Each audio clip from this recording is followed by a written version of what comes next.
How do you feel about parasocial relationships existing in your own respective audiences? Does the risk of a fan crossing boundaries ever raise anxieties? Adam and Alex, I've been watching your content for well over a decade. I know a lot about your opinions on various topics. I know things about your lives and friends. You've both had impacts on me bigger than I may realize, and yet neither of you even know my name. We will likely never meet. I could never, out of the blue, start a discussion with even a small celebrity like, say, Patton Oswalt, but I can easily send Adam a super chat that he'll see and respond to immediately. Thank you.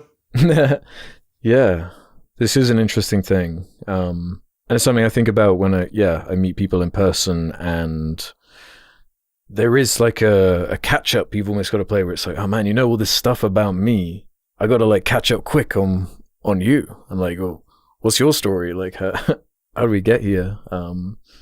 Really interesting dynamic that I find that can have some weird moments as a result of it. Yeah. The times where I want to break away from that conversation are mostly just like if it turns into just I'm doing a Q&A, because that feels like work to me.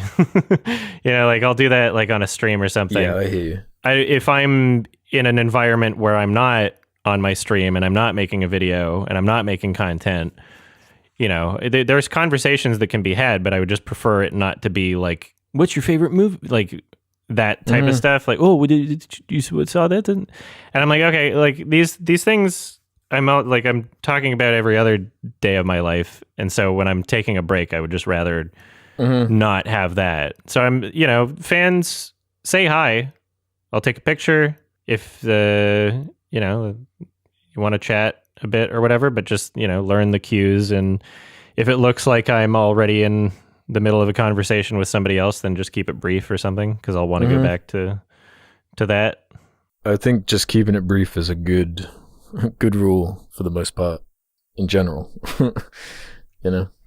Yeah. You don't want to like socially kind of trap someone.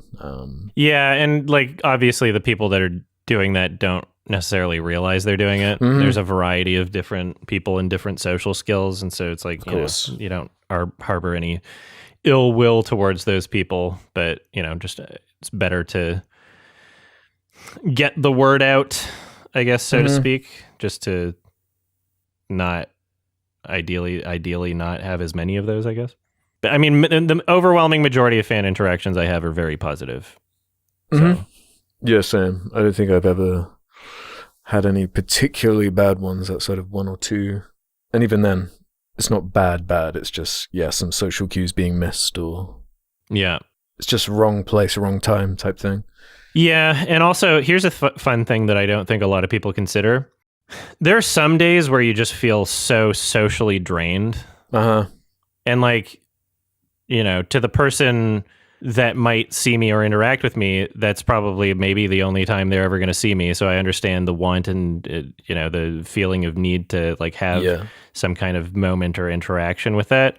But sometimes I'm just having like a bad day, like not super often, but there's some days where I'm just like, where I'm just thinking like, man, I can't like talk to anybody right now. Yeah. Some days where like I felt like kind of sick before I watched like Dune Part 2. I had to like take some Pepto-Bismol, and I was like, I almost didn't even see it.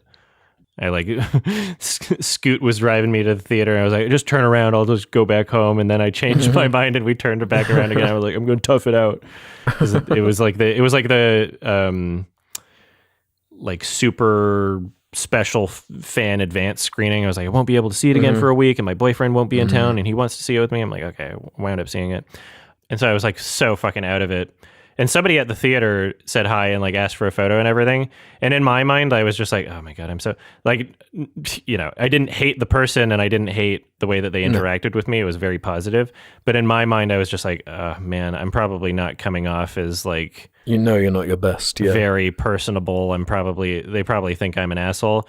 And then they left a comment on my video being like, oh, thanks for taking a picture. That was great. Thanks for saying hi. I'm like, oh, okay. Maybe it was just in my head.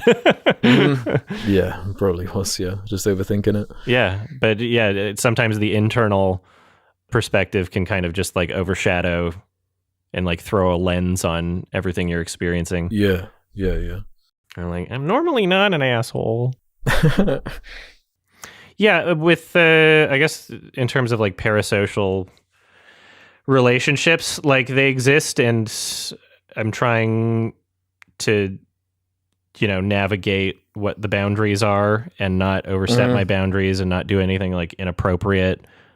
But I don't know. I'm just like I'm the type of person where like if there's some sort of thing that's like actually an issue, like I'm willing to say it. So yeah. Do you ever get does it ever raise anxieties for you, or would you say that's a rarity? 'Cause it's definitely a rarity for me. it's a rarity. Yeah. Because a lot of the ways like some of it manifests is just kind of like humorous or interesting to me. Like over on the Jarcast, where there's like this guy, don't even know his name. He's just called like the Jar Finder. And you can just say like, oh, what was the episode where he said this thing? And he just knows. And like people use him to like find things.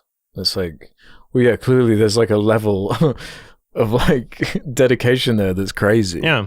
Well, there's nothing wrong with that. But there's no one being hurt by that. It's just like fun and this like part of this community. You're like creating media, and if somebody really connects with that media, then they'll, if they watch it more than once, they might have more, better memories, or maybe just like a more encyclopedic type of brain. Some people just find it fun. Like I feel, I'm not like at that level with anything, but I felt that like parasocial pull to like other creators who've inspired me, or podcasters I've listened to for a long time. I do get it to a certain degree. Yeah. As long as it stays within the realm of like just fun and silliness. Yeah. Yeah.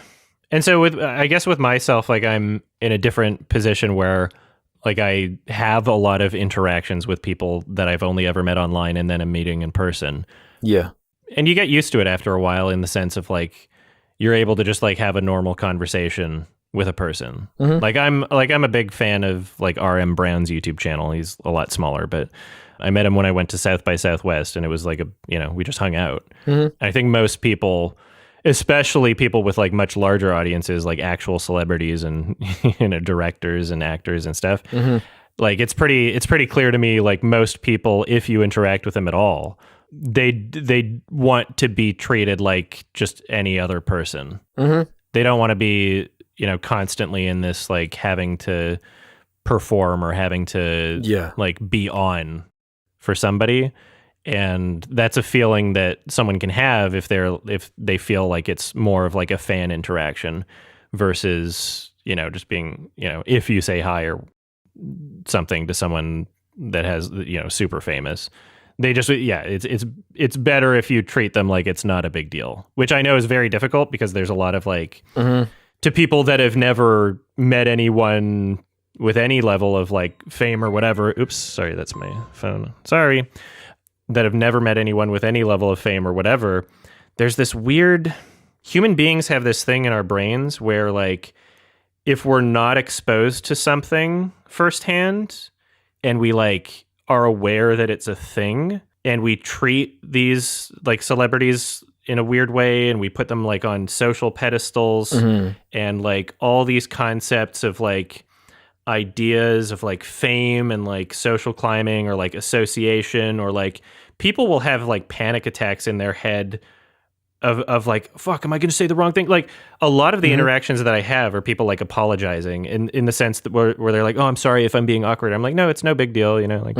Like that's fine. But I understand that like the psychology of the human brain, there's a lot of weird pressures that get placed on us when it comes to just things that people are unfamiliar with.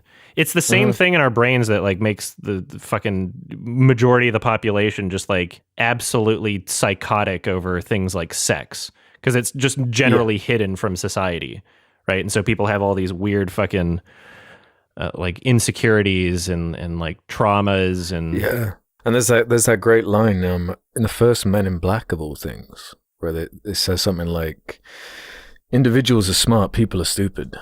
People are like, when they group up, when they get into these like frenzied scenarios, they just be different, they'd be crazy. These social pressures, you don't even realize it sometimes, but yeah, they are strong. They got power, these expectations. Yeah. The only I think the only time I was like really nervous talking to someone was Charlie Kaufman because I hold him on such a high regard, and I've calmed down since then. But also keep in mind that was literally the first interview I ever did on my channel. That was my first interview was meeting like my fucking favorite screenwriter and somebody that's like never meet your idols. Literally influenced my life in such a huge way, and even more so at this point as I'm, you know, growing and recontextualizing his films and everything. Yeah. But yeah, I felt like if I met him again, I would be less scared. You can definitely hear like a shakiness in my voice in that interview. Yeah. But yeah, it's something that you get over, I guess. But it's just part of growth. A lot of people don't have that opportunity to have that experience often. For sure.